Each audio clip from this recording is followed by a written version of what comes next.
Alrighty, welcome into Chalk Talk Social. It is Friday, February 13th, and Trinidad Chambliss is going back for his 6th season of college football. Man's going to be damn near 30 by the time he comes out. Hey, we got Nick Castellanos getting cut for admitting to bringing beer in the dugout. I feel like that should have earned him an extension. That's pretty cool. Pretty much just a dude being a guy looking to catch a buzz during the game. Nothing wrong with that. Emo, what's going on, man? How we doing today? Hey, you already know this weekend, Valentine's Day, so I'm giving out nothing but love today and in the future. So all you dweebs, leave me alone this weekend. I'm giving hugs. I ain't gonna talk shit to you. I'm gonna give you hugs, but man, what a day! I'm loving it. I'm loving it. Unless you're the Utah Jazz and costing you some betting money, and then what did you say they got fined? They got fined like $500K. $500K, half a milli, but they deserve it because I lost $100. Listen, I lost $100, but no, not only did I lose my initial $100 bet, I was on my way to win like $3,000. So they cost me $3,000. When I see marketing or Jaron Jack or somebody, I'm gonna get you. So yeah, little uppercut. Yeah, that's tough. I mean, it was blatant, man. And now Jackson, I know he's hurt now. I think he's done for a hot minute. So that's just kind of what you get for blatantly tanking. That's sport, man. It's come up. I know we talked about it the other episode, but it's just only getting worse. And people are just talking about the integrity problem in the NBA. That product is ass, man. Adam Silver, his whole agenda with the sport has just cost the sport any type of like true fandoms around it. Like no one really cares about the NBA right now or at all. And viewership is down. They said viewership is down like 48% since 2015. So it's just continuing to get lower. So they better do something or nobody's going to be paying attention in a minute. I was going to say, I mean, people only really watch it for the playoffs, and they might even struggle to catch payoff numbers at this point. Like it's just that bad. We'll see. But hey, you know what it is. We got a Jets fan coming on today. We got a little bit more of our series into the biggest team needs now that the season is over. We'll hit over to the NFC West, see what's going on there. And, of course, we got the news that's coming up with Joey. But why don't we kick off the show, get straight into it? We got a Jets fan joining, like I said, so let's bring him on. Tony, New York Jets fan, how we doing, man? Me on, and I'm excited to share my wealth of knowledge on a shitty football team with you guys. We could start. How long you been a lifelong JETS Jets fan, or what are we talking? Man, it started with my grandpa, who's now 83. He was a Giants fan. He started as a Giants fan, and he liked Joe Namath, so he switched. Then my dad was born, and then unfortunately, I have two brothers, and we're all diehard Jets fans, season tickets, the whole nine. My sister married a Jets fan, so we're all kind of in it. And you got nowhere to go. It sucks, but it's not that bad when you have friends, family that are all kind of rooting for the same unfortunate product, I should say. True. Hey, could be worse. Could be a Browns fan that is a little bit lower on the totem pole. Has been for a little bit. But y'all are climbing down towards them season by season, it feels like. And why don't we just start there? Aaron Glenn coming off year one. I know there's a lot already of people like calling for his head. We've talked about it, but it doesn't seem like, even if they would have fired Aaron Glenn, like it's such an unattractive job that who would you even brought in? So, I mean, what's kind of your biggest takeaways from season one under Aaron Glenn? Yeah, I mean, he brought in an entire staff, obviously, when he first got hired. And I think like 3 of the coaches that he originally brought in are still here, which is obviously a little alarming. He wanted to bring in Wink Martindale to call in the defensive plays. And then Woody Johnson stepped in, said that's not going to happen. You get either Frank Reich or Wink Martindale. And he went with his buddy Frank Reich. So I think going into this year, I'm looking forward a little bit to seeing him at least, if you're going to get fired after 2 years, go out in your shield, call the defensive plays like he did in Detroit, bring in some of his guys like, Alex Anzalone's a free agent, get in some guys that can at least help bring a little bit of that culture that he helped bring in with Dan Campbell. And yeah, I mean, like you said, if you fire this guy, first of all, you gave him Justin Fields, Brady Cook, and Tyrod Taylor. It's not that fair. So, he gave himself. Emon's going to say it. He gave himself Justin Fields. Yes, that's his bed because he had Aaron Rodgers there. I talked about it a few episodes ago that he had Aaron Rodgers. and he said, "Hey, listen, we're gonna go with this guy over there." So he has to take some blame for that, Tony. He has to. I completely agree with you. It is unfortunate, and he's really the one calling the shots in the Jets organization. Like, he was hired to be like the front man, right? He brought in his henchman GM Darren Muji, who is 38 years old, and I don't think he really speaks to the media. Jets fans call him an AI GM because he just runs everything through ChatGPT. But yeah, man, I mean, at the very least, I didn't want to fire him and then be forced to hire Matt Nagy, right? We have three first-round picks next year, in probably a quarterback-heavy draft class. So, if it's an absolute disaster, you have a top 3 pick along with the Colts pick, who knows with Daniel Jones, and the Cowboys pick. So there's a lot of maneuverability there. You kind of want to maybe take your quarterback next year and pair him with a young offensive mind. I'm cool with that. But I'm trying to stay positive, and Aaron Glenn is a former Jet, so I'm rooting for him. My dad was a big fan of his, and we all want him to succeed. It's just we're all a little skeptical. So harken back on what you said earlier, because I mean, clearly you've been living through like just bad years after years after years. But you spoke about Woody Johnson vetoing bringing in Mark Winkendale. Do you think Woody Johnson should just say, "Hey, listen, I'll write checks and just let you guys do whatever"? Do you think he just needs to go and just let somebody else run the organization?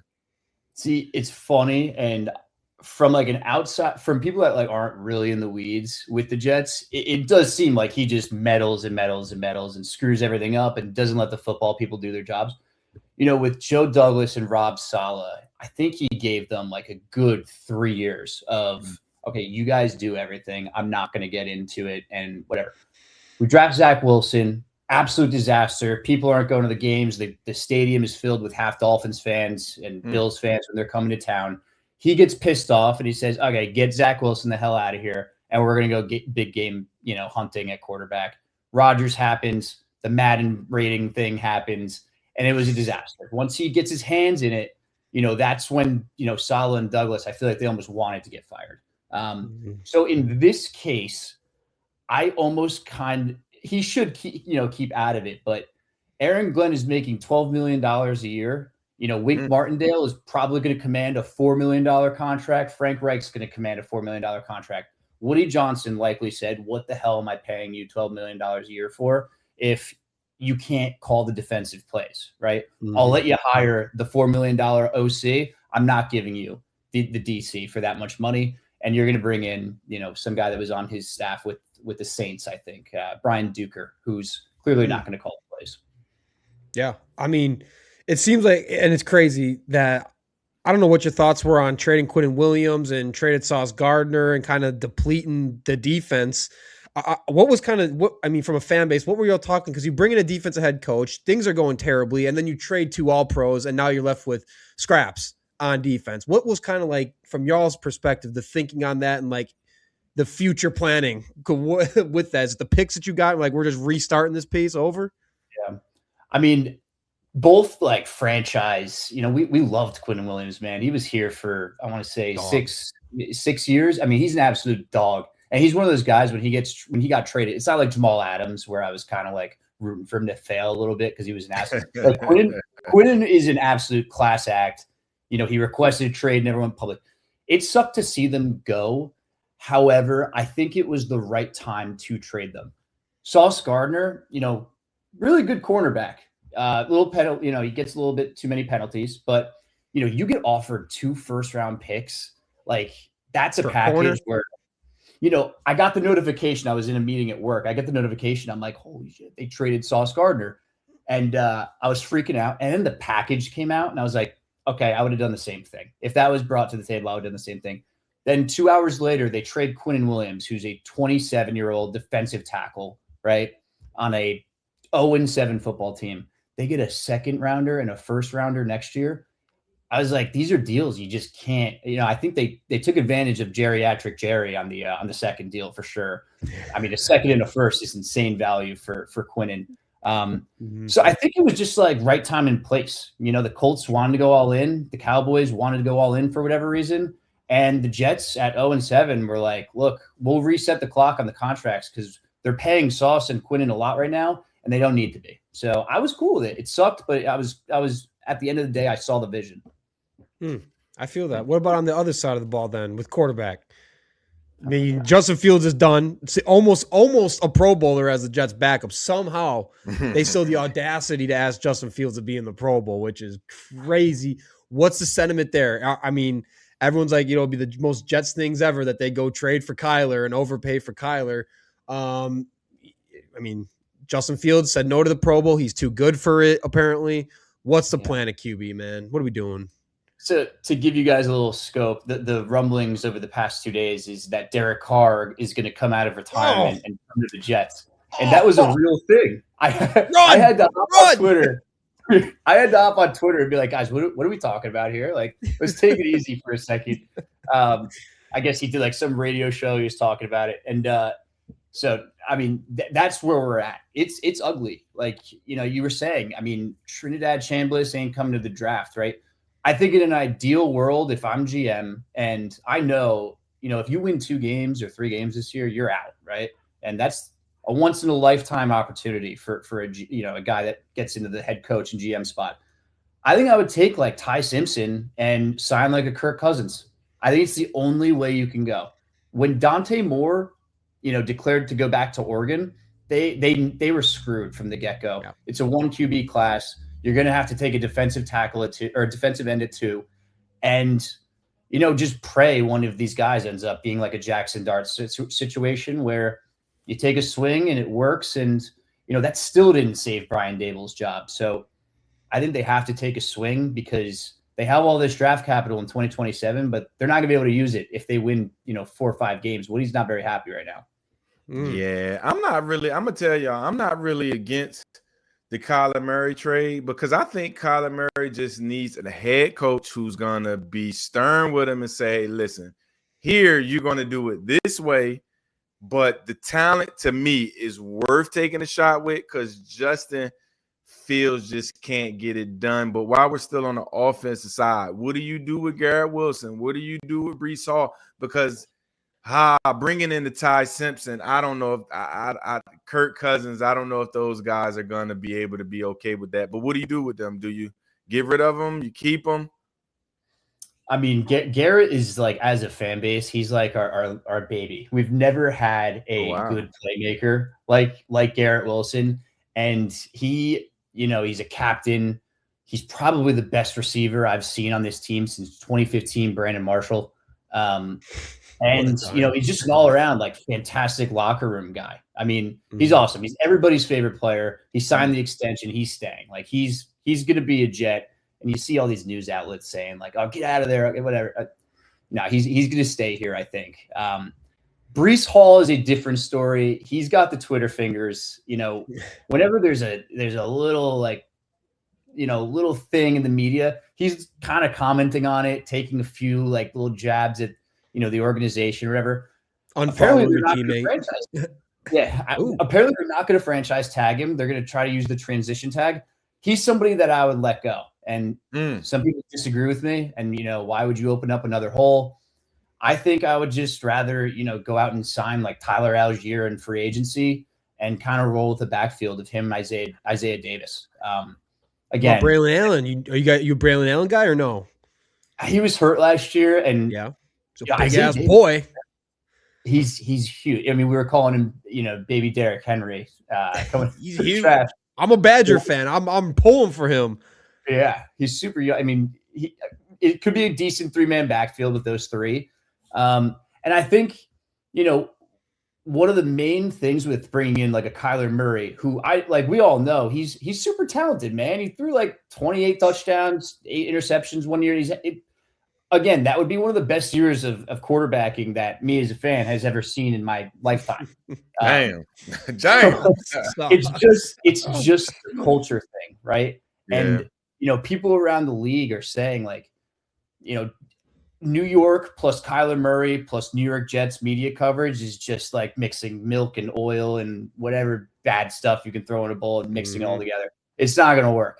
And I just think it's the same case with Breece. I think he should go to like The Bears. I think it'd be perfect if he goes to the Bears. Oof. You don't want to get the Bears that. They already good at Breece Hall, and I agree. I hate an athlete who jumps on the internet and do dumb shit like unfollow teammates. It's stupid to me, but he is a gifted running back. He can catch the ball out the backfield. He's a game breaker. I don't know. I would take one more year just because, like you said, if you win 3 games, you're getting fired. So I would have to take one more chance on him because he's a baller. I mean, he's a baller. Yeah. I was going to say, or I could see him going to the Saints, trying to replace Kamara with someone with Kamara's similar type of skill set. Breece is a great pass catcher, shifty.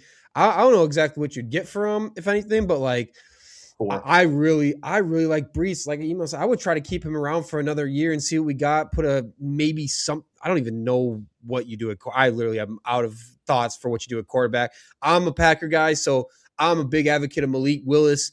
Even if it costs you 2 years, $40 million, he's still better than any quarterback in this draft that's not named Mendoza. He's worth it. He's still a young guy, and you can kind of do what the Seattle is doing with Darnold is, that first year, you can kind of find a way out of it after the first year or second year if it doesn't pan out. He's still young enough where you can see if you can make this a 6-7 year thing. And I mean, I don't know about y'all. I want him in Arizona with another LaFleur. We see how great he was with a LaFleur. Put him with a new LaFleur. We'll get to that later in the show. But a lot of holes, like Iman kind of said, like, where y'all going? What's the fan base talking about this offseason? We got to get right here. I mean, quarterback is the no-brainer. We got to start there. We don't even got to think about quarterback at this point. Outside of quarterback, where does the Jets got to like prioritize their time and money to get right at? Yeah, a quick prediction: Malik Willis to the Dolphins with their with that Packers DC. Oh, with Jeff Hafley, I could 100% see that. Yeah. Biggest needs probably safety. The Jets didn't have an interception last year, and I know that was very well recorded. They did not intercept one ball last year. It was one of the most incredible things. And when it got to like week 15, I was sitting there like, I hope they don't intercept the pass. I think it's hysterical. That's just a funny stat. So yeah, no, they need somebody that can catch the ball on the defensive side. So safety, we haven't had a safety since the Obama administration. So let's get that going. Cornerback, we're pretty set. Linebacker, they're probably going to take Arvell Reese at number 2. You think? James Sherwood, yeah, he's an animal. I love Arvell Reese as a prospect. I do too, but I mean, before we keep going, I got to ask. I mean, linebacker doesn't hold a lot of value in today's NFL. And there are a lot of Super Bowl winners without like some all-world beaten linebacker out there, especially an off-ball linebacker. I'm not telling. He's not an edge. I know he's kind of Swiss Army knife, can do a lot of good things. But that's like where they're talking about Arvell Reese and Caleb Downs. Like these are probably two of not even arguably, like 2 of the top 3-4 prospects in this draft, no matter how you cut it. But because of their positions, they could fall like to like the 5 to 8 to 10 range. Yeah. I mean, maybe Downs more than Reese. So you're cool with pick 2, given how linebacker is valued in today's NFL? Yeah, I think because he can also be an edge rusher. He has the same measurables and athletic profile. And I'm going to say, as Micah Parsons, it's the same thing. It's the ceiling. Tony, you messed up when you said Micah then, because that means he's going to do good. And then when it comes time to play good teams, he's going to be a ghost. Don't compare him. Listen, Tony, don't compare him to Micah Parsons, because then you're setting yourself up for disappointment. I'm telling you now. Compare him to somebody else. He's a salty ex-Cowboys fan. He's a salty ex-Cowboys fan.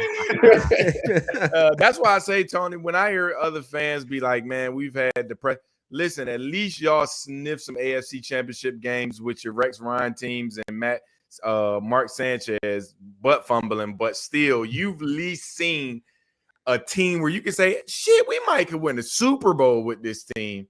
Yeah. I haven't seen one in 30 years, so X anyway. So. I'll trade with you, dude. I was 12 years old when we were having. I was in 6th grade, so wow. I'll gladly. So you're go picking to Arvell Reese. Sorry, I didn't mean to cut you off on Arvell Reese. What finish your thoughts on Arvell Reese? I'm curious to hear the rest of this. Yeah, I mean, I think he is going to test out of the gym at the combine. He's like an absolute alien athlete, and with these teams, right? They fall in love with traits, and like David Bailey from Texas Tech. That kid reminds me of like a freak off the edge, and we know what he is. And, he's not a tweener or whatever. but that's not what these teams draft off of. They're looking at, oh, this guy could be Micah Parsons. This guy could save our job if, we could build a defense around this guy. Like David Bailey reminds me of like Nick Bonito, right, from the Broncos, who's an absolute beast. He's awesome. But I think, if you're at number 2, you want like a superstar. And I think Arvell Reese has that superstar potential.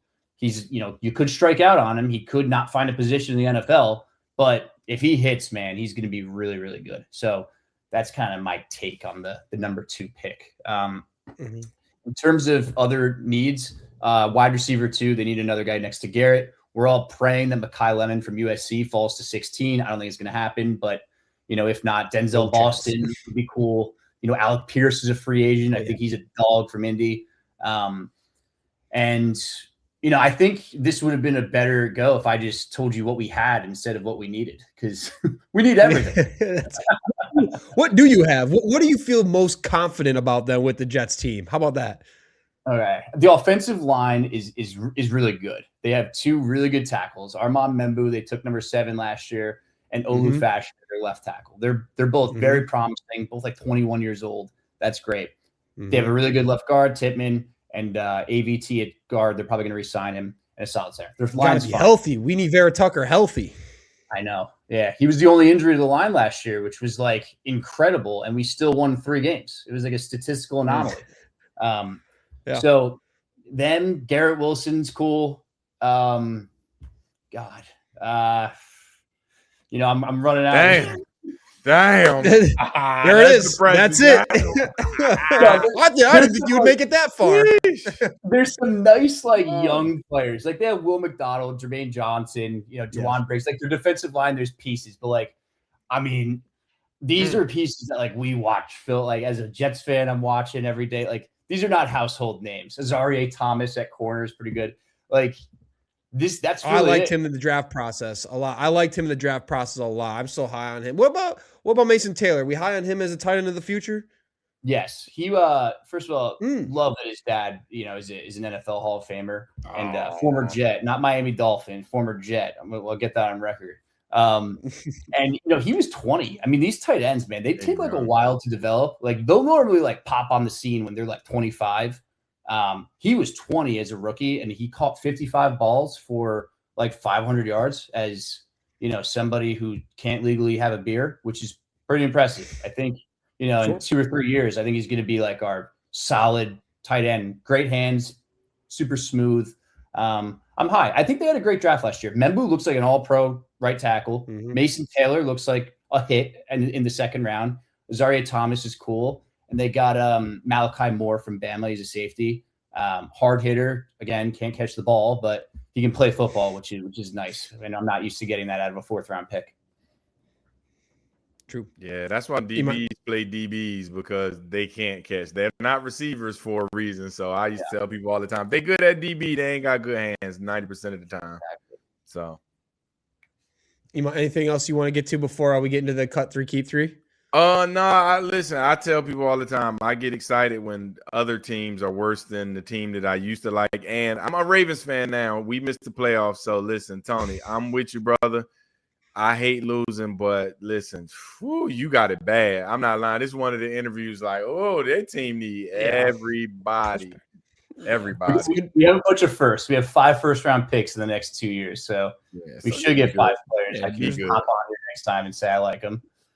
There we go. I mean, we'll have to get feedback. I mean, really quick, if you had to pick your ideal quarterback situation for next year, what are you doing? For next year? For next season, what is your ideal situation for quarterback? Are you making the big move? Are you settling for Kyler and hoping and praying to God? Or are you like Ty Simpson? I could see Garrett Nussmeier in a Jets jersey. I'm just saying I could see that last name on a Jets jersey and starting for the Jets. I'm just saying. Okay, I'm going to give you 2 things quick. I think what I would do personally is I would roll out Brady Cook for 17 games, win none of them, and you go out and you take Julian Sand, Arch Manning, Sam Lett, whoever the hell you want, and then you have 2 first-rounders to pair him with weapons and whatnot. That's what I would do. As people that need to keep their job, they're going to sign one of Kirk Cousins, Marcus Mariota, or maybe a out of the pocket trade for a Jacoby Brissett type guy and pair him with Nussmeier at 44 or Ty Simpson at 33 or 16. That's what they're going to do. That sounds so painfully Jets. Depressing. Just knowing. Depressing. Yeah. We signing needed Jacoby Mendoza. Brissett. Yo, shit. We needed Mendoza, and it's a one quarterback freaking class when you have the second pick. It sucks.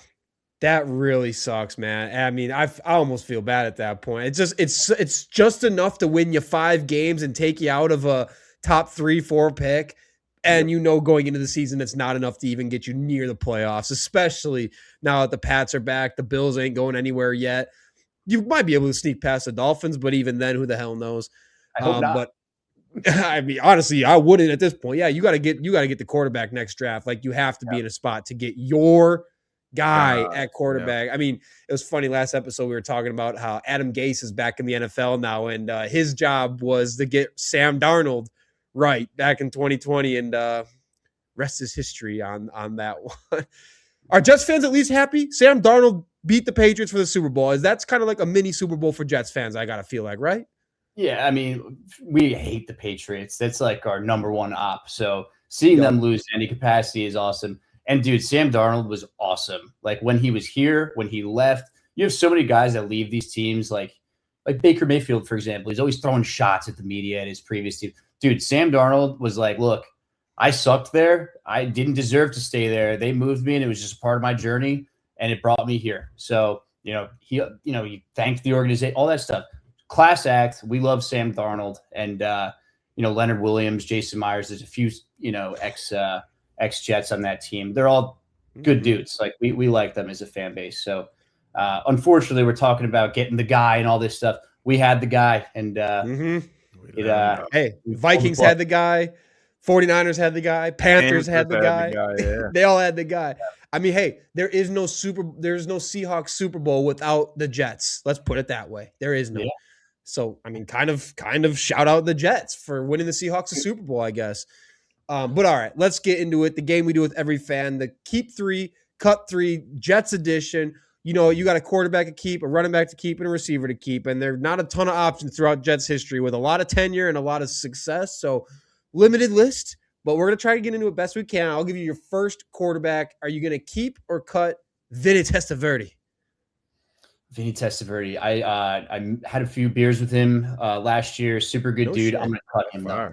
Going to cut him? Hell of a hard count. Dude, he's huge too. He's like 6'6" or 7. Yeah, he's a big dude. Yeah, but Long Island guy, he's got to go. He's got to go. Okay, well, what about then first running back? And I know there's recency bias versus history here. We're gonna go with Breece Hall though on the running back.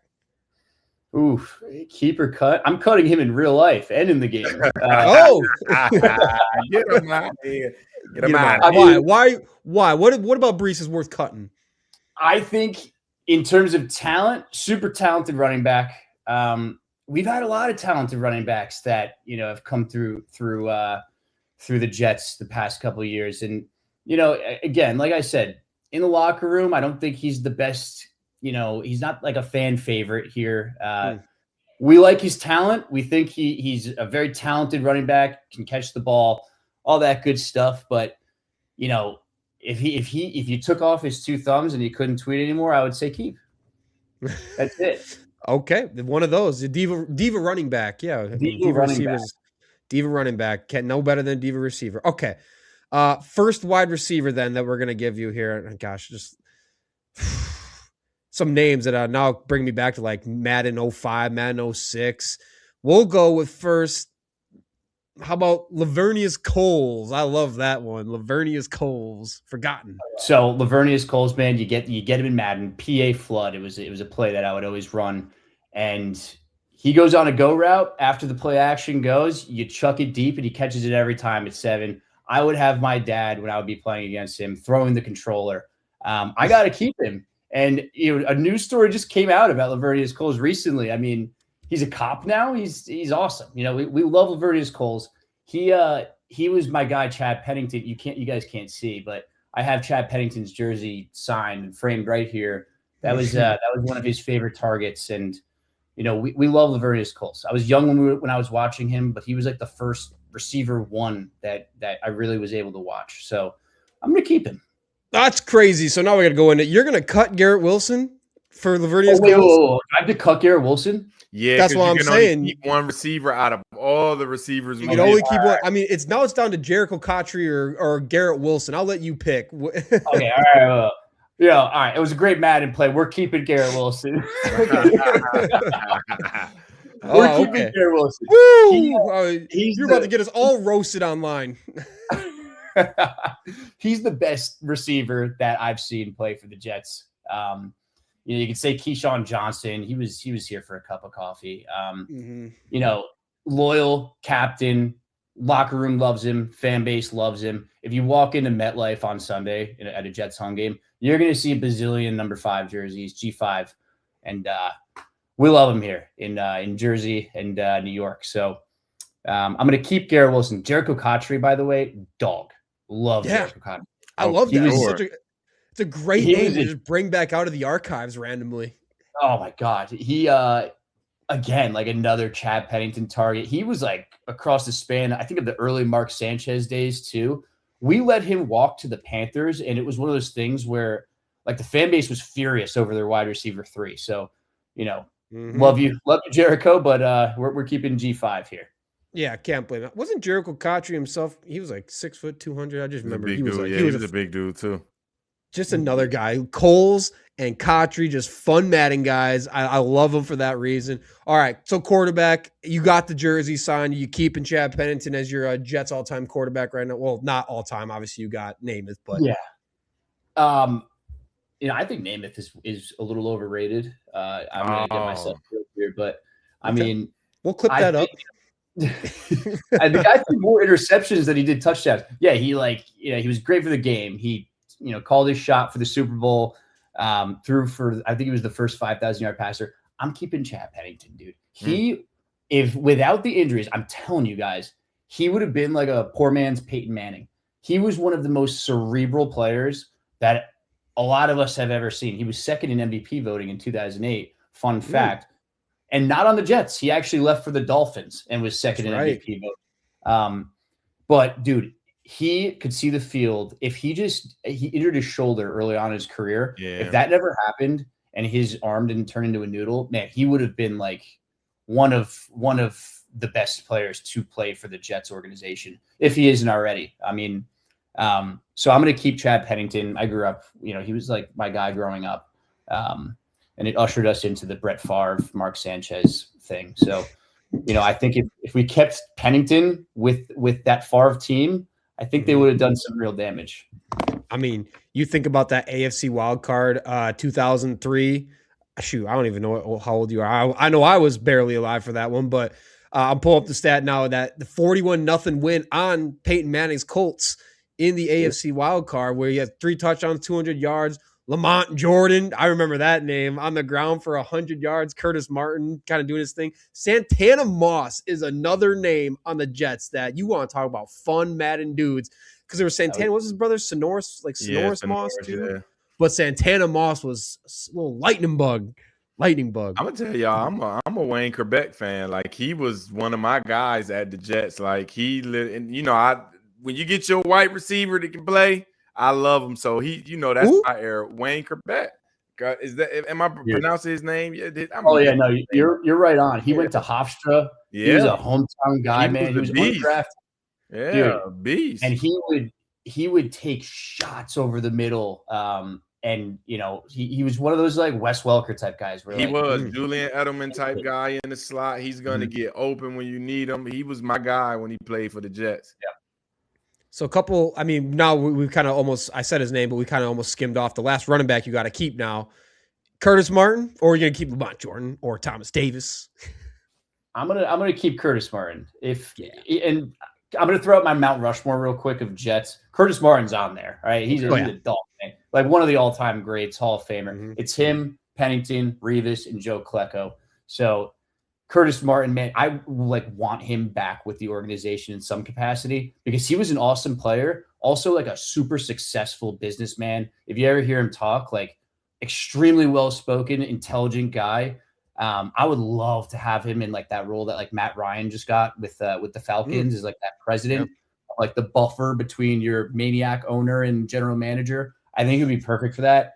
And, the day that happens, because I think it will at some point, I think he's going to come back to the organization in some capacity. That's going to be sweet. I would hope so. I mean, Jets legend. I know he had some good times with the Patriots as well on some of those. I love those Patriots jerseys that when he was in that era where they had the Patriot head on the shoulder pads. Sick look. All right, Tony, that's everything we got for you. Appreciate you doing this. Why don't, before you dip out, anyone who wants to find your content, where could they find you? Yeah, I'm Tony Payments on Twitter.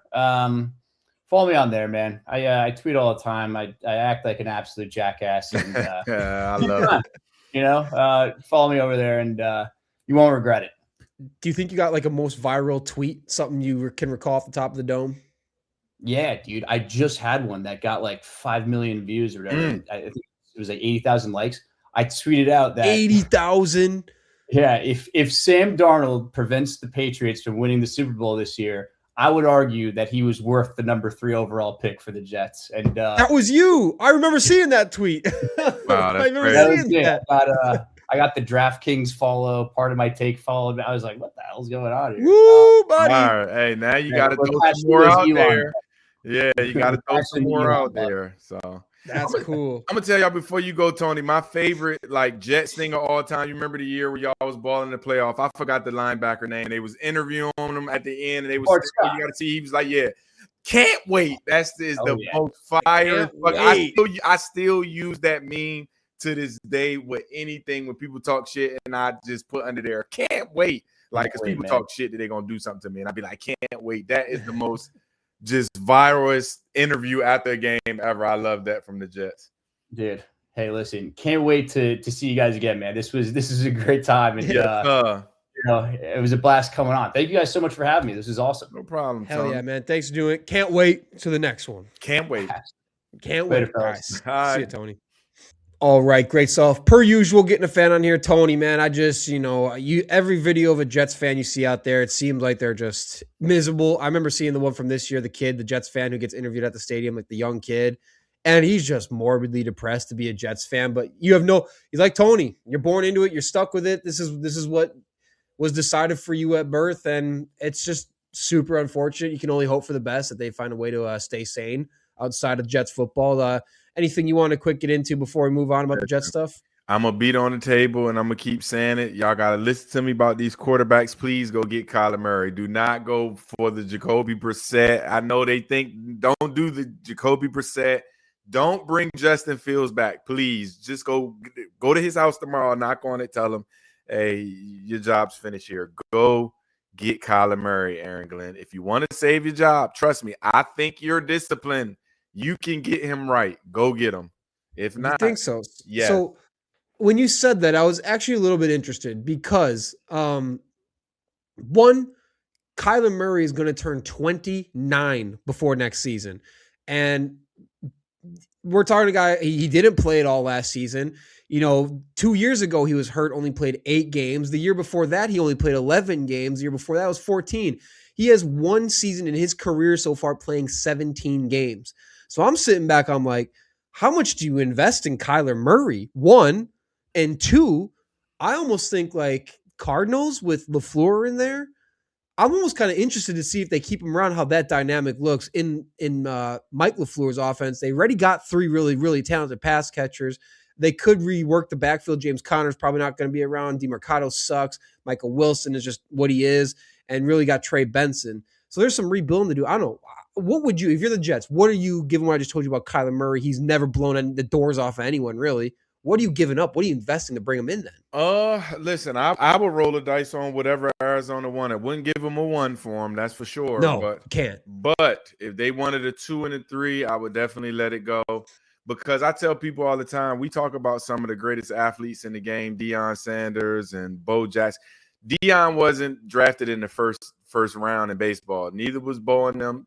Kyler Murray was literally a first-round pick in baseball and the number 1 pick in football. He is superbly talented. He just needs guidance.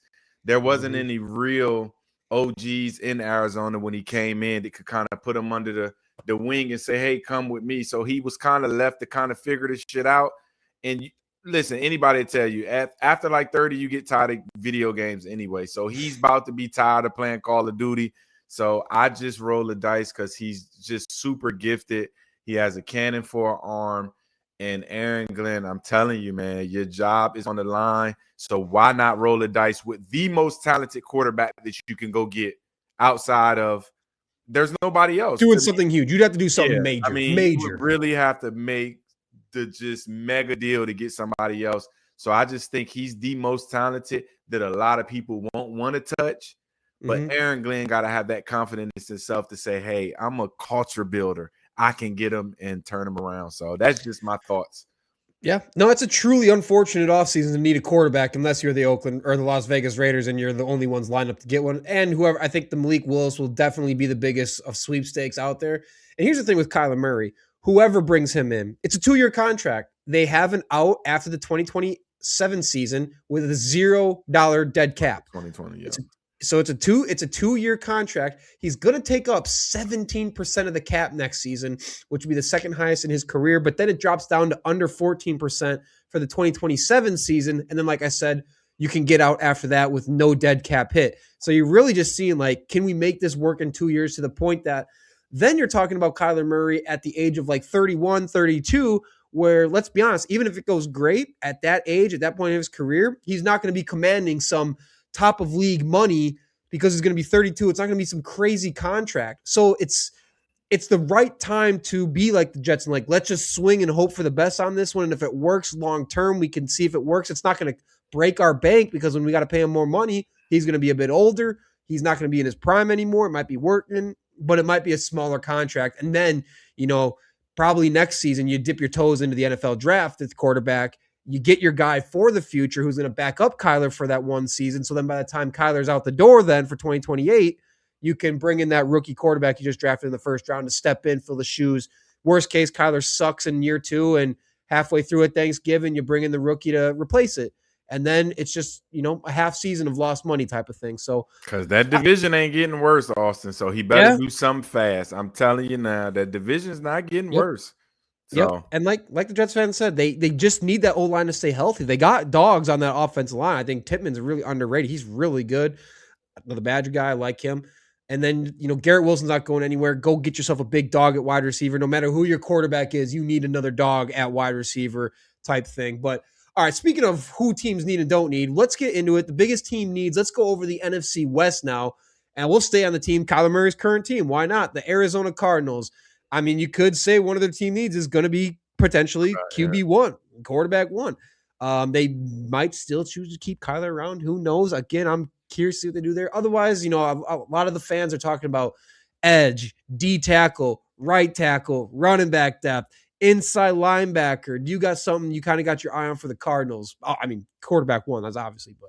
Yeah, and that's why I say outside of offense, because I was pretty impressed even with Jacoby Brissett when they were playing far as the production on offense. Marvin Harrison Jr. come back. I think they're going to be okay. I'm with the fans, though. They need some pass rush. I mean, they had no big-time guy coming off that edge, which I also am now. And by committee, you need it because I'm the one that says a superstar edge rusher don't win you games, but it helps you build a better defense. I don't think that's going to be the answer far as them being better. But I think far as needs right now, they're going to need to go get one. You can never go wrong with a good cornerback because you're playing in the division where everybody's offense. Well, we'll see what the Seahawks offense look like next year. I mean, JSN, Puka, Devontae. Yeah, but brutal. You got a division where them receivers is the best in the NFL. So you might want to go out there and get you a big time CB. That can one-on-one with those guys because that's what it is. They got pretty terrible, miserable secondary in terms of coverage. I mean, Budda Baker's back there, that's it. And now he's old. He's always been beat up. He's a tough dude, though. They need to go get themselves another dog. And I like Will Johnson, the cornerback they got now. He was a great pick coming out of Michigan, but I think you got to get something more than that. Again, especially considering the division you're in being one of the best. You got some seriously electric offenses to shut down. Maybe 2 of the 3 best receivers in the game right now that you got to line up with twice a season. So I do like the idea of cornerback. And, on the quarterback side of it, I mean, all signs seem to point that they're going to move on from Kyler Murray. And it gets to that, like we said, it's the worst year to need a quarterback outside of maybe make a big push for Malik Willis. Because with Malik Willis, we saw what he did in one LaFleur system. Let's see what he can do in another LaFleur system type of thing. I don't know. I'm just saying that Mike LaFleur has been around a lot of really good offenses and a lot of really good quarterbacks. It kind of runs in the family. So I would be interested to see there. And it's more like, are you willing to invest a 2-year, $40 to $50 million type of contract in Malik Willis? And that's kind of the thing. I think it could be an awesome pairing. They, like I said, no matter who the quarterback is, they got Harrison Jr., Wilson, McBride. They got good weapons. I see a lot of fans talking about maybe going Arvell Reese. And like I told the Jets fan, man, I'm like, if you're sitting with Ruben Bain and Arvell Reese in your lap at pick 3, you better be taking the edge. You better be taking the edge with inside linebackers is not valued in the NFL. I told you that a couple weeks ago. I like Arvell Reese. He's ball. Great. But if anybody on that team, I'm taking the top 5, it would be Caleb Downs. I'm going to keep saying it. I just don't think Arvell Reese is a guy that you use your top 3 pick on. That's just me. So, I mean, even historically, when you look at off-ball linebackers, inside linebackers drafted in the first round, the ones who are successful are those like no doubt top 5 talents. So there is that argument for Arvell Reese, because outside of that, if you draft the first round middle linebacker, it tends to go really poor, and you might as well wait till round 2, 3, 4 to invest there. So if you're going to invest off-ball middle linebacker, and I know Arvell Reese, Swiss Army knife, can do a bunch of things, and that's why he's super appealing. But folks, they need a pass rush. And if it's coming down to him and Ruben Bain, y'all better be drafting Ruben Bain there. Like, I don't know how you would even pass up on him. You were 28th in sacks per game last season. Darius Robinson, your guy out on the other side of Josh Sweat, is looking like a total failed first overall pick from 2 years ago. I think like pick 27. He's got 2 sacks in his first 2 years. And so I think go get a big dog on the other side of Josh Sweat could do great for you. And even D tackle. Like, I would go D tackle as soon as I could. Like, we see what it meant in the playoffs and the Super Bowl, having great defensive tackle play. And all you got right now is Calais Campbell is old as a dinosaur at this point. You can't just keep banking on Calais Campbell to deliver and be like, we're good at D tackle because we have Campbell. No way. And then you got Delvin Tomlinson, who in his own regard is 31, and he doesn't produce. It's just like, you could do so much better than Delvin Tomlinson. I love Calais Campbell. Get the man the biggest jacket ever for the Hall of Fame. But you got to rebuild that defensive line. Josh, you can't just have Josh Sweat. It's not working on the other side of him. It's not working at defensive tackle. You got to build and stack in the trenches.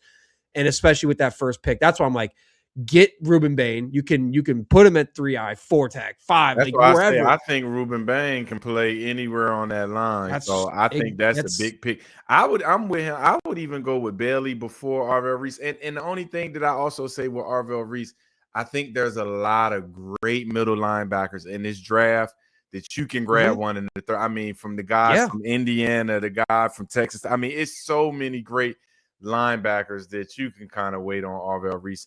And not to harp on it, but Calais Campbell, I've met, but not really meet him, but I've seen him in person.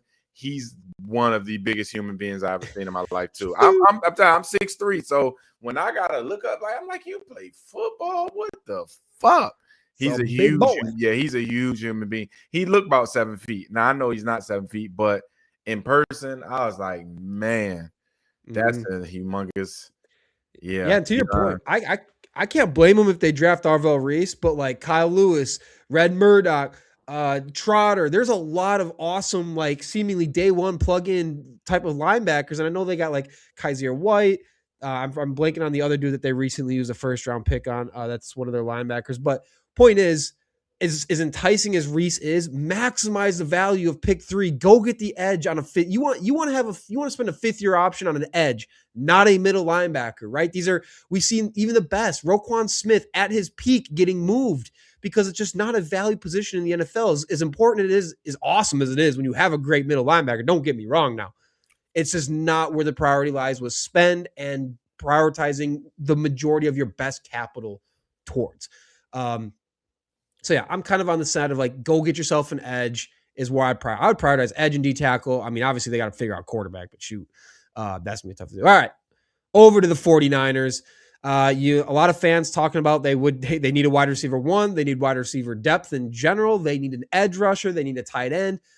They have $43 million to go and make a splash for a wide receiver one, for an edge. And lots of 49ers fans are saying if they want to be serious about a Super Bowl run, go trade picks for Max Crosby. First of all, what's your take on that one? Second of all, kind of what you doing with the Niners? Well, we don't want the Niners to get him. It's funny, though, because I like Max Crosby. I want to send him to Dallas, though. I want him to just go in purgatory forever. So I want the Dallas Cowboys to go get you so you can go from one bad team to another bad team because you'll win in San Fran, and I don't want San Fran to win. No, I think they have to go get some receiver. And granted, I like the Kendrick Bourne guy, but I just don't think he's a number one. Jennings, He's not number ones. These are not number ones. So I think you got to get your guy Pretty. You got to get your guy Pretty some weapons, and I mean a legit weapon. Kittles is getting old. You got to find your just tore his Achilles. There. Yeah, you got to find your replacement there because the odds of him coming back being better is slim to none. If he even comes back. Yeah, something about San Fran. I don't care who they got. I think they play decent defense. So, somehow, some way they figure that shit out on defense. But they got to go get some more weapons for offense because CMC cannot keep carrying that team into next year, or they're going to wear him out pretty bad. So I'm going to get a receiver and a tight end. Yeah, no, I like that. Ayuk is gone. Ricky Pearsall has had some awesome flashes, but you can't trust his injury history right now. He's missed 41% of his games already with a knee injury, ankle injury. Obviously, he got shot, and that really sucks. But even outside of that, two pretty serious injuries or parts of the body you don't want hurt already. There's been great flashes, but if you can do anything you can to ensure that he starts next year as your wide receiver 2 or kind of thing, that's going to set your offense up to be much better. Like you said with Kittle, he just tore his Achilles in his mid-30s. Let's be honest about where his career is at this point. As sad as it to say, love Kittle. He's an awesome dude, relentless, love his game. Hall of Fame. But we got to be honest. Yeah, exactly. Hall of Famer. And Ton just had some nice moments, but you got to get something set at tight end there. I'm going in on defense with this one. They lost Salah. I mean, I know they brought in Raheem Morris to run the defense now, and that'll be good for him. He's got divisional familiarity, but at the same point, they were dead last in sacks per game last year, 1.2 sacks per games, and I know they were hurt up and down the thing. But the point is, clearly, if Bosa's not in the game, the rest of that edge rushing group is trash. It shows that your depth sucks, and it shows that you really only have one true pass rusher on your team that you can count on. Huff and Okwuegbunam is their other guy, Okwuegbunam. They combined for 7 sacks. That's not it. Clelin Ferrell ain't having some wild career arrival at this point. Not even a revival. The dude's been a total bust at, I think, pick 4 for the Raiders once upon a time. Can't count on him. So, go out. I love I don't want to see the 49ers succeed, but if I'm a 49er fan, I'm leaning into, demanding this team goes out and trades for Max Crosby. Because worst case, if between Crosby or Bosa, one gets hurt, they still have an all-pro pass rusher, someone to get the job done. Best case, they have 2 all-pro pass rushers and maybe one of the most lethal edge rushing duos in the NFL. And I already like what they got at cornerback. I'm a big Renardo Greed fan as well. So, yeah, I think there's good points for receiver, tight end, and edge at this point. Kind of got to make some moves there. I just think with Bosa coming back, I would kind of wait on it. But, I mean, I feel you. Max Crosby and Bosa, but with him coming back, I would kind of see – because you're going to have to give up a lot for Max Crosby. You're going to have to give up a haul. I think the rumor last year was 2 first-round picks. I'm not sure it's still exactly 2 first-round picks right now, to be totally honest. Oh, shit, yeah, Austin. He still commands 2 first round. Probably. But, I mean, the thing with Bosa, too, is he has 2 seasons where he's played 3 or less games because of injury. In 24, he only played 14 games. So it's not like he's got the healthiest injury history at this point where it's hard to just totally bank on it, rely on it. And until you get those electromagnetic field things figured out across the practice field, you might keep getting hurt. So who knows there? That's the other reason. You got to do something. You can't. It's hard to bank on his health right now. Giving up them draft picks when you need depth on your team, though, is a rough thing to do. So I just figure like they need depth on offense and defense. Giving up 2 picks where it can be some real depth is you better hope it worked. I mean, I can't believe they weren't literally set back 10 years for what they gave up for Trey Lance and how much that failed. That would have set just about every team back at least 5 guaranteed losing seasons. You are going to suck because you just traded your life for a dude that didn't even work out for you.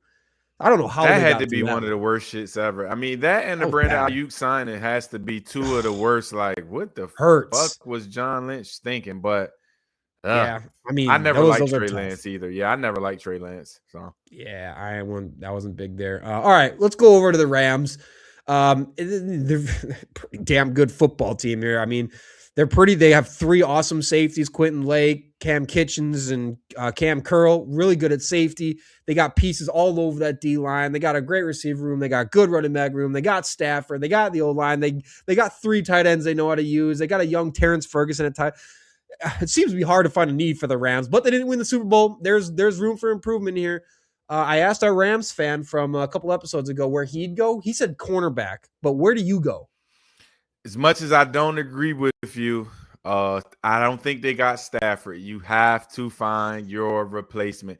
Being that this team is pretty much fundamentally straight for the next 2 years, pretty much everywhere around but QB. If Matt Stafford gets hurt at any given time next year, this team looks totally different. They have to go draft a Ty Simpson, draft who's ever else. I mean, what's your guy? Nussmeier. They have to find a replacement at quarterback because Matt Stafford is getting old. And yes, the MVP season, but his injuries has been more consistent than this year. So I just think if you want to have a chance to still win, go get your replacement now, just in case something does happen to Matt Stafford. Because I pretty much think this is one of the best teams still returning in the NFL. I mean, they literally could have beat the Super Bowl champions easily. Mm-hmm. So I think their team is pretty stacked. But I'm figuring, man, if Matt Stafford clip his toenail, boy, y'all gonna be in trouble. So hey, best time to get a quarterback is when you don't need one. And thankfully for the Rams, this is not a year where they need to waste a first-round pick on a quarterback just to be Matt Stafford's backup. You know how the Packers always like to do with Aaron Rodgers and Jordan Love. It's a first-round pick for the future, not the immediate term. Let's get to the Super Bowl. But so that they can possibly get Simpson in the second round or Nussmeier, something, or you bring in, you just go and bring in a guy from free agency and just have something like a vet. But I do like the idea, man. Get the guy to come in now, learn from Stafford, be there to be ready in case you need him. But then, I can't imagine Stafford staying after next season, right? He's definitely going to go chase another ring. I can't imagine his body can hold up much longer. I mean, he's already got great veneers. His teeth have getting knocked out. But I just think get the guy to be the backup and come in and be the next phase to keep this truck going, because you got a lot of pieces, a lot of guys to build around. And the worst thing would just be to not be ready at quarterback, and it sets it all back. So I like that idea. But if I'm thinking immediate term future, I'm making sure we are dead set right at cornerback if I'm the Rams, right? Like, I know they got a big decision coming up with Emmanuel Forbes this offseason, right? The disgraced former first-round pick, cut by the Commanders. Rams get him up. He has just an awesome breakout season, just proving the first-round talent. The fifth-year option is in the balance with Forbes, and that's going to come at about $11 million. And we only got about 1 year of tape off this guy right now that we're feeling good about. Yeah, you're shaking your head. I agree. Like, he feels like someone where you don't pick up the option, you run it back, you see if he's the real deal, and then you negotiate your contract and everything like that on him. But I don't know if I'm putting $11 million off to him off of a handful of good games. And Kobe Durant, nice cornerback. He comes up making a lot of really nice plays. Did it all throughout the playoffs as well, but he's no lockdown, set it, forget it, cornerback one in the league. So, and then what the Rams fan we had on pointed out was they're one of the only teams who could shred Seattle's defense. But the problem was Seattle's offense. Too. Yeah, Yep. Shredded pork out there. It was really bad. Seattle averaged 28 on them, 500 yards on them in the 3 games that they played. You got to shut that business down. You got to go get a dude you feel like, yep, I want to set that guy up across from JSN and I feel good about, like a Christian Gonzalez. Patriots found a way to take JSN out of the game. That should be the Rams' mission. Let's find a way we take JSN out of these football games. Speaking of JSN, why don't we go over to the Seahawks and what they could need? And kind of what I'm seeing across the fan base is running back. Obviously, there's the hanging in the balance with Kenneth Walker. They could use a wide receiver too. They could use something outside of JSN, and they could definitely go and address edge. You got something you're looking at? I'm going another receiver. I hate to even imagine them not just like signing the Super Bowl MVP back. I mean, but we are in the NFL now where most coaches feel like, that's a position where the next guy can just come in. We got a good line. We got a good scheme. Hey, now I think that's a grave mistake by a lot of these coaches because I'm re-signing Kenneth Walker, and I'm going to give him the bag too. I just think people should be rewarded. But, JSN, the Patriots showed that they need another guy because Cooper Kupp actually had a decent Super Bowl, but just imagine if y'all had another guy who was kind of a big-time receiver number 2. It might have opened some more lanes and doors for JSN. So you got to do that because the Patriots showed the NFL how to stop them. So best believe that a lot of them teams going to be scheming that up for next year. So you got to go get another receiver. You can never go wrong with another D lineman because Tank Lawrence, I think he's one and done. He's got his Super Bowl. He's made so much more money. I don't even think he's going to be that good next year. I'm telling you now, people, if you hear me now. Tank got his Super Bowl. He got his money. His wife just having another baby. That guy's not going to be good next year. So you better go get another DN because he's just going to be bad. But, yeah. Yeah, and I want to see what happens first with running back. So I'm not going to say running back yet. Fans will joke the first thing they got to do is find a way to replace Anthony Bradford. Their guard would be a good start. Seems like a nice guy, but it doesn't matter. His football. Like, when we're talking about football, he ain't it online. But I'm kind of with you. I was kind of teetering between edge and another wide receiver. But man, if JSN gets hurt or if teams start to figure out a way to put a cap on him and stuff, again, like the Patriots did, what do they got going at wide receiver too? And I do really like Colorado State cat. I'm blanking on his name now. I don't know why I'm blanking on his name. Yeah, Horton. I love. He's coming back. I think he's got so much talent. Yeah, I think he can. I think he can be a good wide receiver too. But I also think find a way to make him your wide receiver 3 because Cooper Kupp's going to be 30. He's about to turn 33. And let's be honest about what Jake Bobo is, right? That's a 4th, 5th option, no matter where he goes, what he does. And I know they got Shaheed. He's another great weapon to have. He went missing all playoffs, right? This is your home run hitter. This is the guy you do really want to be like your 3rd option that, as soon as you catch a defense sleeping or as soon as you catch them sneaking up, you rip it down the field to Shaheed. He's your return specialist. He's your gadget. You can do a bunch of stuff with him, but by no means is this a guy that you'd be like, you would want to be like, yeah, we want to pay him big time wide receiver 2 type money, right? And T. Higgins has set this crazy bar for that. And there's no Kubiak, right? So no matter who they bring in, there's almost certainly going to be some type of step backward or just like early transition period. I said it all offseason with the Lions, and everyone's like, oh, no, they're bringing in an internal guy. It'll be fine. It's like, no, it won't. It's a different play caller. It doesn't matter if you have the same exact script or the same exact playbook. It's a different play caller and the guy who's going to approach situations differently. So that's what I'm saying. There's probably a step back. Go find the guy that you can pair with JSN. You feel really good about it for the next 5 to 7 years with Darnold and just run that up with Barner. JSN, Horton, a big dog that you can go and get out on the other side, and Shaheed. Oh, man, if you could stack, that's a crazy, crazy 4. And the thing about Horton, the reason he dropped in the draft was the injuries, and he got hurt again. So it's like you can't really bank on it now. He's got a long injury history racking up, and like you said about the edge, too, this is where it's tough because they do have an out coming up to move on from the Wosu soon. If they do keep him, he's going to be 30 next season. Tank Lawrence, your guy's going to be 34 before next season. Boy, Mafe is gone. And as great as those D tackles are, they don't have any youth at the top of that depth chart at edge. They got to go find a guy that they can plug in and be a dude. Hopefully they can, build around for 10 years at the edge position. So they do have to do something there, I think. It's old. You're going to lose some. Lawrence ain't getting younger or faster. You got to go start building up that edge room again, as good as the D tackles are, as much penetration as they get. Pause. But, all right. I'm going to go wide. That's tough. Wide receiver or edge. Gotta. I mean, I think that's the second best roster in the NFL behind Rams too. So, I mean, they're in a good spot. So, yeah. And if you do let Walker go, and we'll get into Walker on the news desk, but I like Sharbs a lot. That said, I think I don't see Sharbs being a true workhorse 20 touch back like I see Walker. I think if you get rid of Walker, you're signing yourself up for a no doubt 1-2 type thing that you ran all season. And fans are like, Walker just showed you why we shouldn't have been doing that all season. You should have just been feeding Ken Walker the whole season.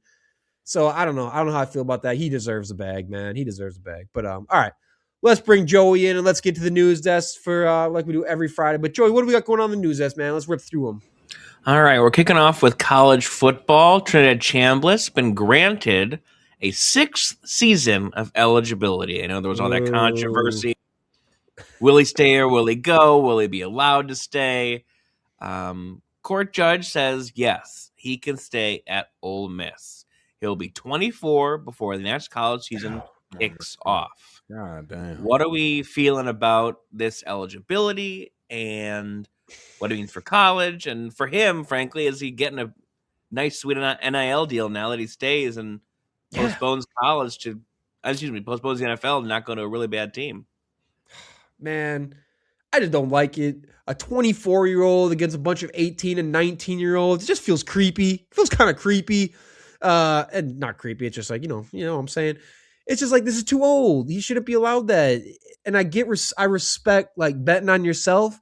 But dude, like teams, like there's had to have been people in his ear being like, hey, you're being talked about like potentially going round 1. I mean, and I get it. Like he's probably going to get paid more money to stay in college than if he were to get drafted in round 2 or 3. So I get it. But he might have snuck up in round 1. He might have snuck up and passed up Ty Simpson even. So they must have felt really good about the information that he received about where he would have gotten drafted actually and what it meant for his pockets. Because I don't know how you saying I get wanting to chase the title, man, but bro, what do you think? I got one more thing to add, but what do you think? Go ahead, Austin. Go ahead. I was thinking long term here with Chambliss, bro. You're going to be 25 as a rookie. That's older than Penix coming out, and we all talk about Penix as old as shit coming out. You're going to be a 25-year-old rookie. That means teams who even want to bring you in are going to be more reluctant to invest in you because we're thinking about using your premium top 5 draft pick on a 25-year-old who by the time his first rookie contract is over, he's already 30 years old. Teams are going to have pause by that alone because then it's like, well, now we're only paying him for, I mean, sure, maybe.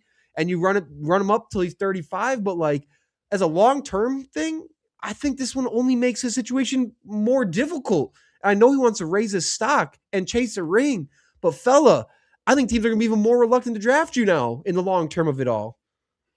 This is my thing. I remember being in college, being like the 20-year-old guy turning 21. People love you. You're going to get the beer for everybody. You're getting the liquor.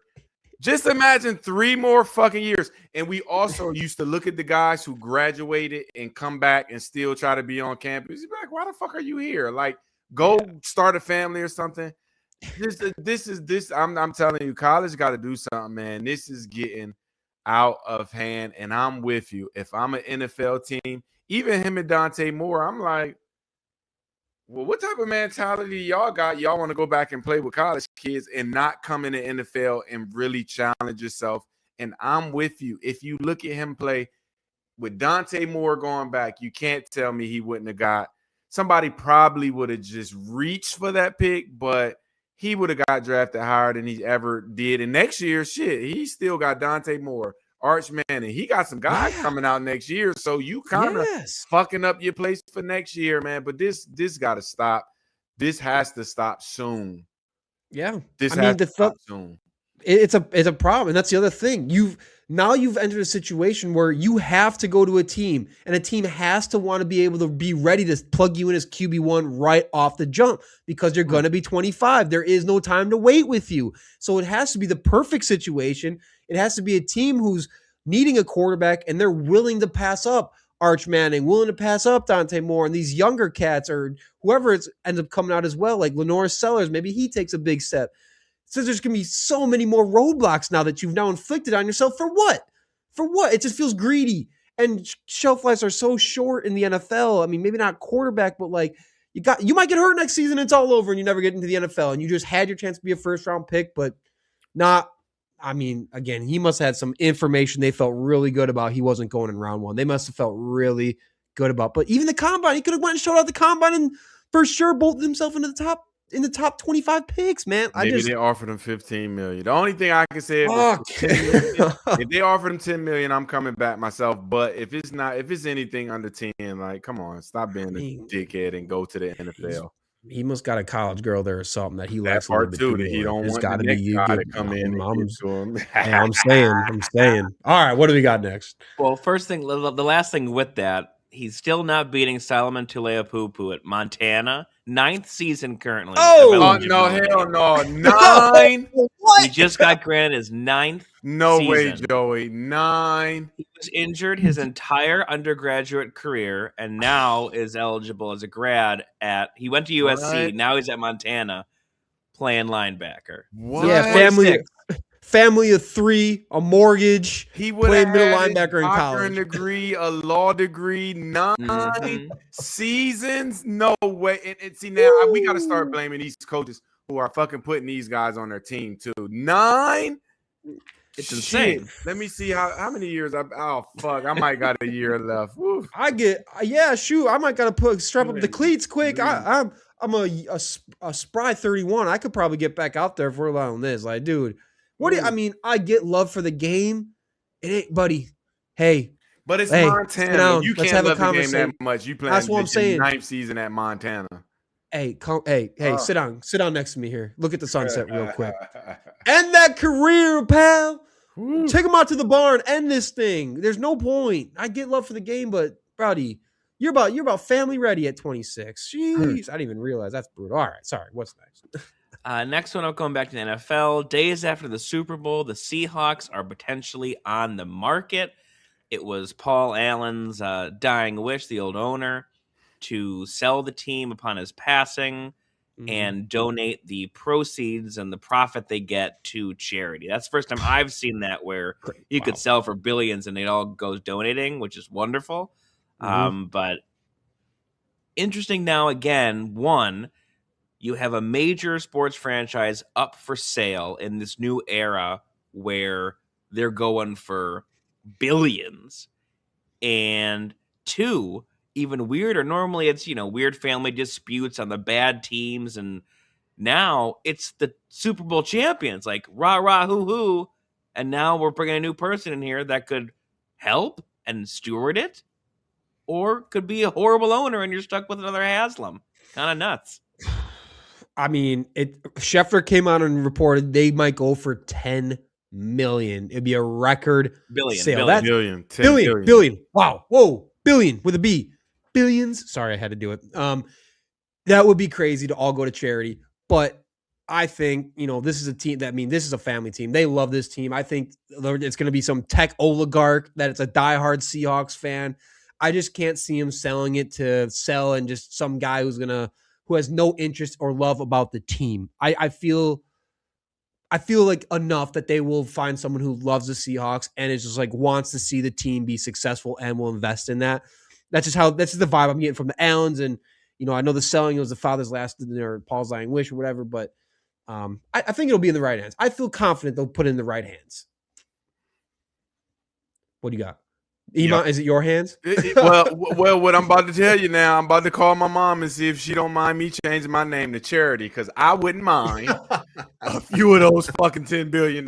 I'm telling you, legally. Oops, wrong account. Yeah, listen, y'all said y'all donated to charity. Guess what? My new name is Charity, and I just want to commend. I love rich families that do shit like that. Like Bill Gates said he's doing that too. How much more money does the Allens need? So I love shit like that. But on a serious note, I've been told y'all before, I really think Saudi Arabia and these guys are really going to be the people with the deep pockets who are going to start getting these American teams now. Don't be surprised when those guys start coming and throwing that. Because $10 billion, let's be clear, it ain't a lot of people. You got to think the Waltons and them got it, but they already got their teams. Elon Musk not going to deal with no team, but them Saudi Arabia folk going to start coming and buying up some teams. But I'm with you. Hopefully they can bring some people in there that can continue to run the Seattle Seahawks like they've been doing. But shit, I don't blame them. Who. Yeah, but I don't blame them, though. Whose family want to keep? It's got to be taxed. What a way to go out, though. Yeah, what a way you won to go out. You won the bowl. You won the Super Bowl. So, listen, I don't blame them. But, hey, my name's Charity. Ooh, wrong. Hey, wrong number on that account number. It actually goes, oops. Yeah, I mean, hey, good for him. All right, what do we got next? Sticking with the Seahawks, I know we previewed it a little bit in our NFC West conversation, but just want to get your temperature on Kenneth Walker coming off that crazy year. Is he getting franchise tagged? Is he getting big money? But he's a running back. We sometimes feel like they get paid and sometimes they don't. So what do we think the future is for Kenneth Walker? Where are the odds leaning for his future in Seattle? Pay the man. Pay your Super Bowl MVP. Here's where I'm at with it. Zach Charbonnet goes down. You don't really got an RB2. He goes down. Walker steps up and just goes on a tear. His final 4 games, he had over 100 yards in each one of them, right? He's got the most rushing yards in the Super Bowl this century, like Ema said last episode.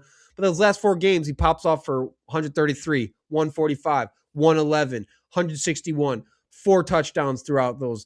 I mean, he goes on tear. He earned the biggest bag with how this season ended. Now, the Seahawks are in a spot where they could franchise tag him, where I think the best option for the Seahawks is to transition tag, the underrated transition tag in the NFL. It's a 1-year guaranteed tender for that free agent. So being Ken Walker, where the team can match any offer that another club has. I think they have like 5 days to match another offer, but it allows them a cheaper alternative to the franchise tag, where it's just an average of the top 10 players at the position. So it's a cheaper franchise tag. There's still a chance they lose him, but they got the chance to match. So I transition tag Ken Walker, to be totally honest. He's going to want the bag. He deserves the bag. Seahawks really could realistically give him the bag. I say keep him around. Find a way to keep him around is where I'm at. Yeah, I'm with you, man. I think once you earn that money, I think organizations should do right by the people, because seeing him go into the RB1 without sharing carries, you can't tell me just pure running back. We're not talking about the gadget guys who can go out and catch the ball, because he doesn't have the best hands in the world. But just pure running.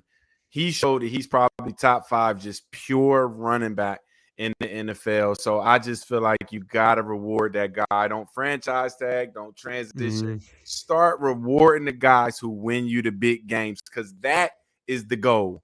Win the big games. Stop paying all these guys that ain't winning the big games. So I think please pay Kenneth Walker, man. Don't do fans him like love him. That. Yeah, don't do him like. And he's just like I just like his energy. He was mild mannered. He's not a look at me type guy. So you got to reward those type of guys in the NFL, man. So give him his money, damn it.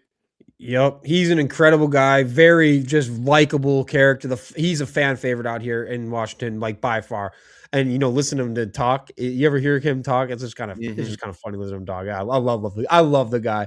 And he's got a great story of his his coming up as well. I think which one of y'all said one of the last episodes? I think one of you guys said his dad was the first time seeing him in the Super Bowl, because he doesn't like being in crowds. Exactly. And so gotta keep him around. I love him.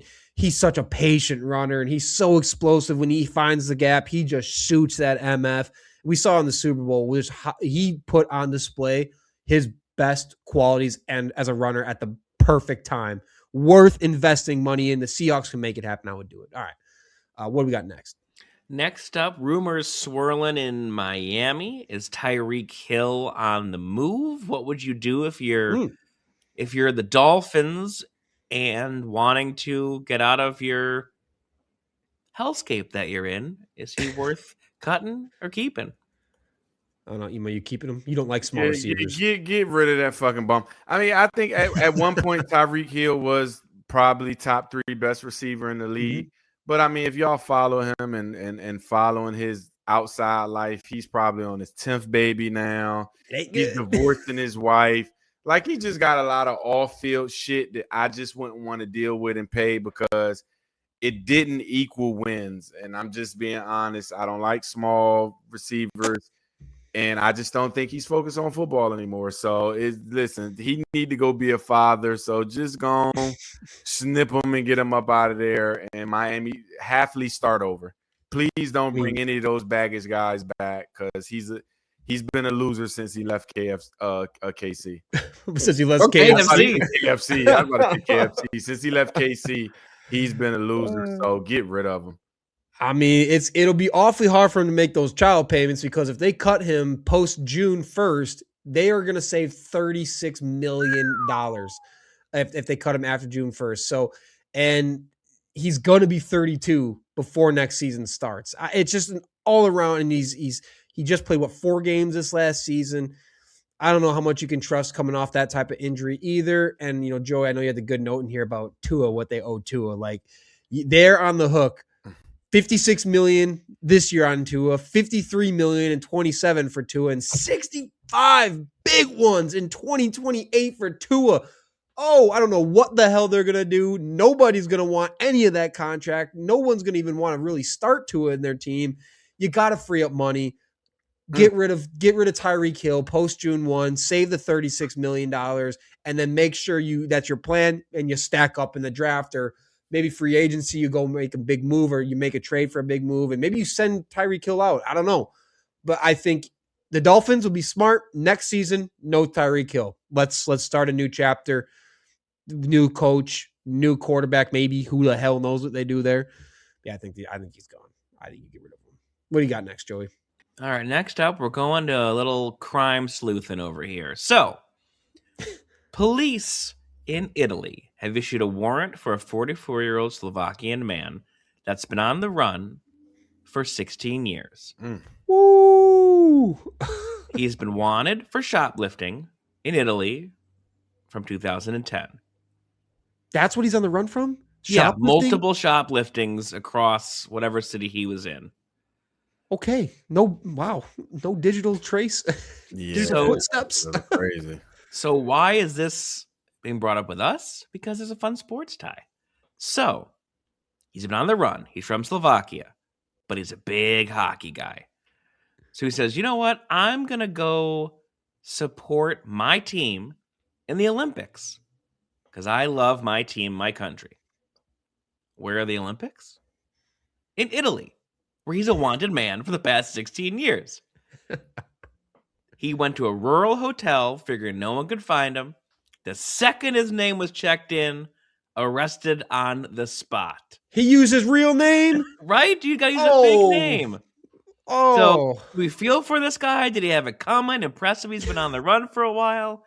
Just trying to be a good hockey fan. By the way, Slovakia won 4-1 the other night over Finland. And I almost was feeling sorry for him because I'm pretty sure. So growing up, when I was young, I used to be a little mischievous, a little bad, like 8 or 9 years old. So when we leave the house on a Saturday morning, I would probably do something early in the trip that would make my mom say, listen, when we get home, I'm going to whoop your ass. And so, but we would be out for 5 or 6 more hours. So when we got home, I would be like, Mom, you ain't going to whoop my ass for something I did 7 hours ago. Give me some break. So I thought I was going to give him some break. Like, come on, y'all can't arrest him for stealing some shit 16 years ago. But I'm pretty sure he's a big Slovakian guy because those guys are huge human beings. And to use first of all, if I'm on a run, I'm never going back. I'm just going to go to, where's Russell Simmons at? Wherever, Bali with no extradition. Yeah, your charity in Bali. That's your new. But man, I felt charity sorry Islam in Bali. Yeah, until he fucking checked in that hotel with his name. So you deserve to go back to jail, sir. I hope you stole a lot of shit. Period. Because you deserve to go back. Talented though. 16 years is no joke to do anything. Do it at a high level. So the fact that it all came crashing down because he used his real name. Oh.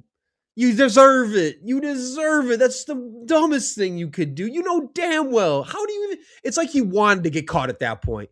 That's like a surrender, white flag. I'm too tired to keep doing this. I'm checking in with my real name.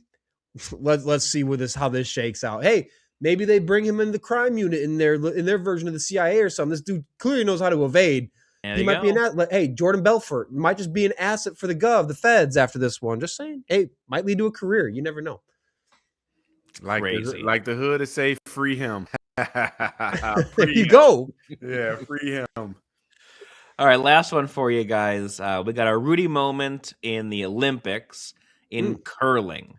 Hell yeah. So U.S. men's curling playing 7 ends.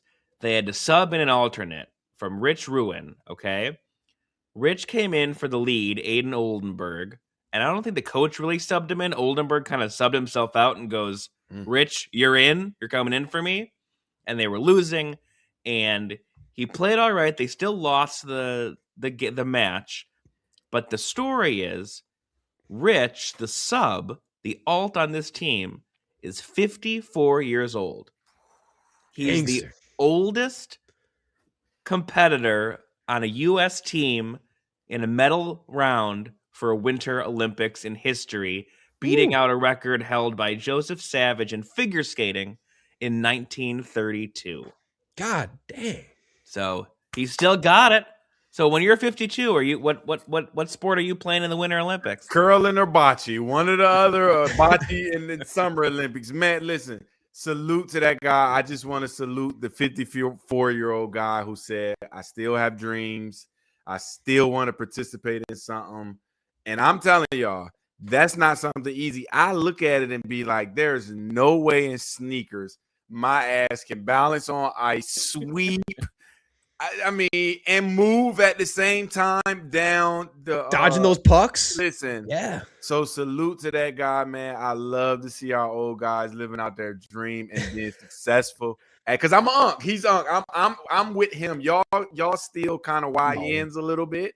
But for me and my Unc, you're 30, you're YN. What's the next step? No, what's next up? He's got to be one step above you at this point. He's past 54, he's not until he get to 60. 54 is still an Unc. So 40s and 50s is Unc status. So I'm saluting to my fellow Unc on his gold medal for the Winter Olympics, man. Salute you, guy. Dude, I was on the treadmill watching curling, and it's one of those sports, you don't think anything of it until you watch it and be like, shit's kind of electric, man. I'm not going to lie about it. They're out there sweeping their asses off on the dust. They trying to get that thing to go a little bit further, and then you got the bad guys coming in trying to sweep it and getting to go past the mark. Dude, it's actually pretty intense. And yeah, when they're going down the ice too, and they're dodging the pucks, like I get it. I get why it's an Olympic sport. I'm never gonna sit and hate curling. Every time I come across them, I just find myself kind of intrigued. Not gonna lie, might be getting into curling pretty soon here. But all right. We ran a long show. Great show, though. Great conversations, great banner. Got some U.S. Olympic talks. We got shoplifting, all the good stuff.